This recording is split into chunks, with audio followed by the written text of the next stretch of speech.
নমস্কার। ভূতের বুদ্ধি কবি ভবানী প্রসাদ মজুমদার। কলকাতা কাল গিয়েছিলাম জরুরি এক কাজ। তার ছেলেটা আটকে গেল হঠাৎ পথের মাঝে। রাত 12টায় কালনা নেমে রওনা হলাম একা। জলের ধারে হঠাৎ ভূতের সঙ্গে দেখা।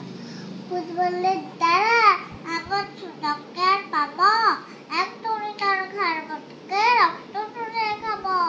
কিন্তু বললাম, সে কি, আমি থুরথুরে আর বুড়ো, আমার দেহের রক্ত শীতল, ঠান্ডা বরফ পুরো।